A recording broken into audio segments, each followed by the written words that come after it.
প্রিয় শিক্ষার্থী বন্ধুরা, আসসালামু আলাইকুম। কাছে দূরে যে যেখানে বসে আজকের সার্কুলার ভিডিওটি দেখছেন সবাইকে জানাচ্ছি আন্তরিক মর্মাদ ও শুভেচ্ছা। তো যারা ঘরে বেকার বসে আছেন তাদের জন্য আজকের গুরুত্বপূর্ণ সার্কুলার ভিডিওটি চলুন যায় শুরু করা যাক।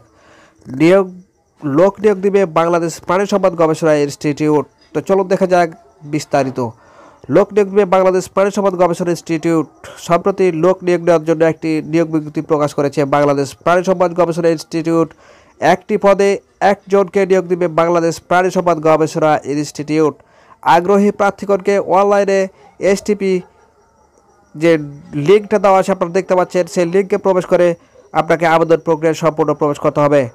আবেদন 10/11/2022 খ্রিস্টাব্দ থেকে শুরু হয়ে 25/11/2022 খ্রিস্টাব্দ পর্যন্ত চলবে। চলুন দেখে নেওয়া যাক যে তারা যোগ্যতাটা কী চেয়েছে। তো দেখেন এখানে বাংলাদেশ প্রাণী সম্পদ গবেষণা ইনস্টিটিউট থেকে সাভার ঢাকা 1341 থেকে এই নিয়োগ বিজ্ঞপ্তিটি প্রকাশ করা হয়েছে।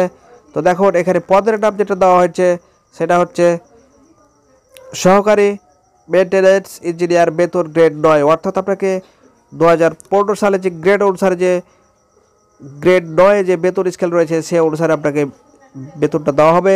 এবং বয়স সীমা এখানে বেঁধে দিয়েছে সর্বোচ্চ 30 বছর। পদের সংখ্যা একটি।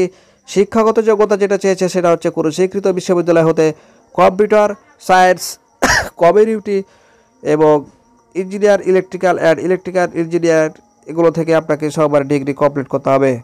এবং বিভিন্ন শর্তগুলো যেগুলো দেওয়া আছে সেগুলো আপনারা দেখতেই পাচ্ছেন। এখানে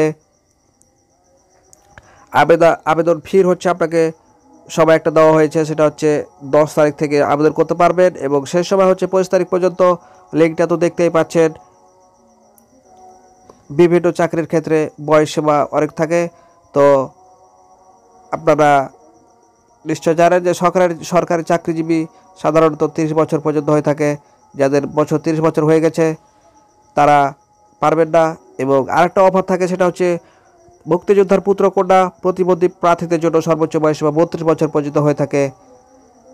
তো দেখেন এখানে বিভিন্ন রুলসগুলো দেওয়া আছে, আপনাদের সুবিধার জন্য আমি সেগুলো দিয়ে দিলাম। আপনাদের যার যেটা দরকার আপনারা সেটা স্ক্রিনশট মেরে নিতে পারেন। এই ছিল আজকের মতো। দেখা হবে পরবর্তীতে নতুন কোনো সার্কুলার নিয়ে। সে পর্যন্ত সবাই ভালো থাকবেন। আল্লাহ হাফেজ।